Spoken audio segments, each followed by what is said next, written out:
In this tutorial, I'll show you how to get Instagram notes on your computer. Begin by opening your web browser and navigate to Instagram.com. Log into your account if you haven't already. Once logged in, you'll see your Instagram feed. However, to access notes, we need to enable the mobile version of Instagram on your computer. Right-click anywhere on the Instagram webpage and select Inspect from the context menu. This will open the Developer Tools window.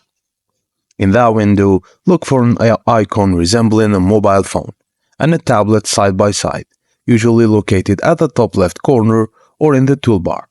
Click on it. The Instagram interface will now switch to a mobile view on the left side of your screen. You'll also see a drop-down menu where you can select different mobile devices. From the drop-down menu under Dimensions, choose any mobile device to simulate the mobile experience. And after selecting a device, make sure to refresh your browser window to apply the changes. After refreshing the page, navigate to the Direct Messages tab on the left-hand side of your Instagram interface, and you should now see the Notes option at the top alongside your messages. And that's it, guys.